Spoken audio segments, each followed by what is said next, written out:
Summer. The days are long. The nights are hot. Summertime is for you. Live, lounge, relax. You spent all year learning. You earned this. Summer is the time to be who you are without bells and books. Wait, why are we at Target? Wait a minute, how is this a back-to-school section? Summer literally started like 6 weeks ago. Oh God, Staples? No, it's barely August. No! Welcome back, class. It's August and many schools around the nation are starting. Speaking as somebody from the Northeast, how is this even possible? It's prime time, summertime outside, and you have some districts that started the last week in July. So today, let's take a look at why you're in school or why you're not. By the way, I'm Mr. Betts and I make history videos for people in the classroom or people that just want to learn about the world around them, so hit that subscribe button if that's your thing. I think it helps to visualize this, so I've made a map of the United States.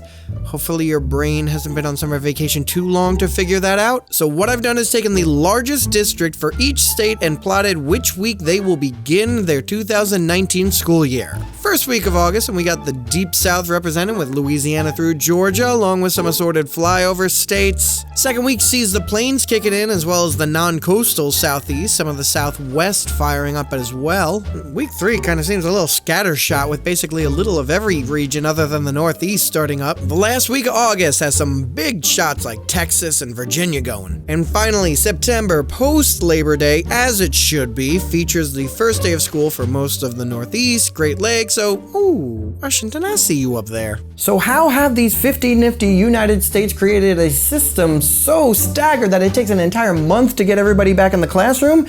Well, before we answer that, we have to take a look at the history of summer vacation and farming. Yes, back in the olden days when most Americans were the "it ain't much, but it's honest work" meme, and you had a billion brothers and sisters because you guys were needed to toil all summer long in the fields because, you know, the North won. But no, that's not it. Farming has almost nothing to do with summer vacation. In fact, in many rural communities, school was only in summer and winter, you know, when your crops are already in the ground or it's just way too cold to grow them anyway. Take a look at these average planting and harvesting dates for corn and cotton and peanuts and soybeans. The labor is needed in the spring and fall. That's the reason why Thanksgiving, the holiday in which we give thanks for the harvest, is in the fall, and you don't see pilgrim bikinis. Unless you're trying to dress like a sexy pilgrim for Halloween. We're a weird country. If anything, the traditions of summers off started in the north when people that had money would abandon the cities during these sweltering, sweaty, and all the wrong places months. New York City only really started building sewers in the mid-1800s, and I've smelt a modern New York City August alleyway, so I can only imagine how bad it was. But those breaks were short because, hold on to your butts, school used to be year-round. I'm talking 250 instructional days a year. And then reformers came in and they were all like, the brain is a muscle, and children need to play, and stop serving rotten meat. Wait, no, those were different reformers. But from this, a new modern school calendar with a glorious summer vacation was created, and there were no ill effects ever. Oh yes, almost immediately there were. Okay, you know how you barely passed math class, so you spent all summer doing practice questions and reinforcing your skills? Well, if you said yes, you're a liar. Or you're a nerd, in which case you didn't just barely pass, so you're a liar anyway. Almost immediately with this new calendar, what is known as the summer slide began to be seen. Basically, your brain muscle that you've been given a month or two off to relax and recover started to atrophy from lack of use. And this has been particularly bad for students from low-income households because they're caregivers, and instead of paying for them to go to museums and camps or culturally engaging locations, they're just trying to pay for rent and food. Jerks. And before you mention year-long school schedules with their multiple mini breaks and their academically proven benefits, just know that I can't shake the feeling that they look like this. I've learned my lesson, sir.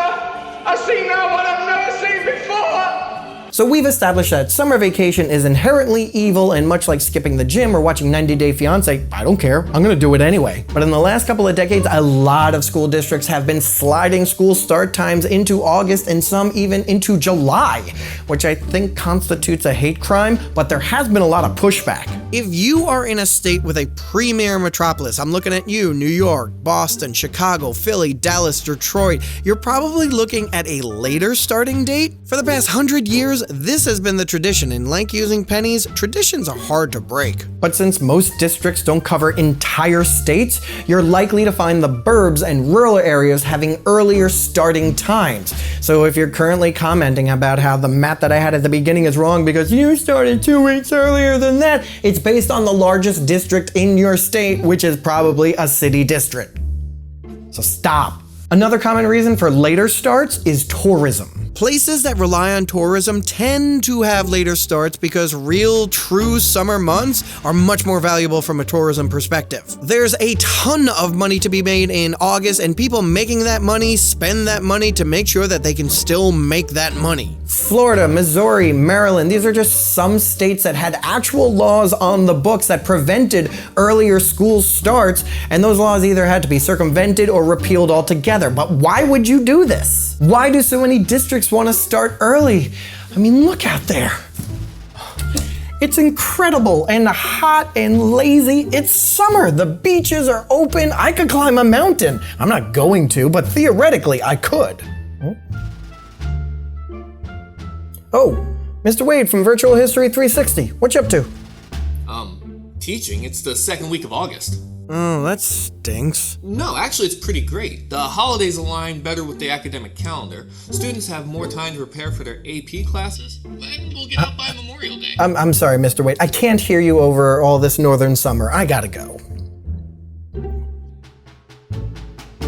Yankees. So there are some actual benefits for starting school in the god-awful days of August. And it's not just because you've been jonesing for some awesome Kahoot music. You know that week or two break around Christmas? Well, earlier start dates allow that to be an actual, real, halfway through the year semester break. There's a reason why colleges don't have you go home, celebrate Christmas, find out your high school sweetheart doesn't want to make the long distance thing work out, and then come back for finals. Starting new marking periods fresh in January just makes sense. Oh yeah, colleges typically start their year early as well, which freaked me out the first time it happened. And while I don't really buy the excuse of, well, now we'll have more preparation time for state-mandated tests because, you know, they're state-mandated tests and it's easy for these states to just move them around if they wanted to, there are national exams like the AP programs. Students with earlier start dates get upwards of a month extra prep time, and later date students get a ton of summer reading before and a month of movies after the exams. And there is something to be said about getting out by Memorial Day weekend seen by these 2020 lucky ducks as opposed to these guys stuck in class until early June. No, mid-June? No, oh my God.